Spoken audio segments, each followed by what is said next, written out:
ಎಲ್ರಿಗೂ ನಮಸ್ಕಾರ, happy women's day. ಇವತ್ತು ನನ್ನ ದಿನ ಸಿಕ್ಕಾಬಡೆ ಬ್ಯೂಟಿಫುಲ್ ಆಗಿತ್ತು. ನಿಮ್ಮೊಟ್ಟಿಗೆ ಶೇರ್ ಮಾಡ್ಕೋತೀನಿ. ಇವತ್ತು ನನ್ನ ಮೊದಲ ಔಟ್ಡೋರ್ ಅಫಿಷಿಯಲ್ 5 ಕಿಲೋಮೀಟರ್ ರನ್ ಮಾಡಿದೆ.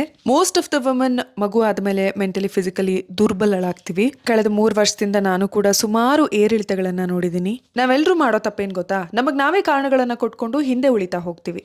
ಇದೆಲ್ಲ ಗೊಂದಲಗಳ ಮಧ್ಯೆ ನನಗೋಸ್ಕರ ನಾನು ಕೊನೆಗೂ ನಿಂತ್ಕೊಂಡಿದ್ದಕ್ಕಾಗಿ ನನ್ನ ಬಗ್ಗೆ ನಂಗೆ ಸಿಕ್ಕಾಬಟ್ಟೆ ಖುಷಿ ಇದೆ, ಹೆಮ್ಮೆ ಇದೆ, ಸಂತೋಷ ಇದೆ. ರನ್ ಫಿನಿಶ್ ಮಾಡೋದಕ್ಕೆ ಎಲ್ರಿಗೂ ಒಂದು ಪುಟ್ಟ ಮೆಡಲ್ ಕೊಡ್ತಾ ಇದ್ರು. ನಾನು ಸಿಕ್ಕಾಪಟ್ಟೆ ಎಮೋಷನಲ್ ಆಗಿದೆ and this medal meant a lot to me. ಅಲ್ಲಿಂದ ಮುಂದುವರೆದು ನಮ್ಮ ಅಪಾರ್ಟ್ಮೆಂಟ್ ಅಲ್ಲಿ ಸುಮಾರು ಜನ ಹೆಣ್ಮಕ್ಳು ಕೆಲಸ ಮಾಡ್ತಾರೆ.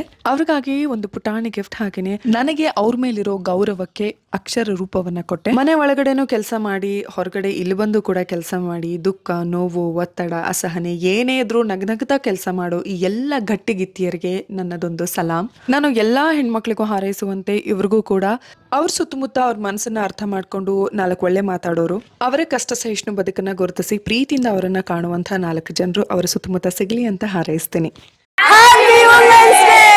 ಸೆಲೆಬ್ರೇಷನ್ ಮುಂದುವರೆದು ಹೊರಗಡೆ ಊಟಕ್ಕೆ ಬಂದ್ವಿ. ಇಲ್ಲೂ ಕೂಡ ಚಂದದ ಹೆಣ್ಜೀವಗಳನ್ನ ಭೇಟಿಯಾದೆ.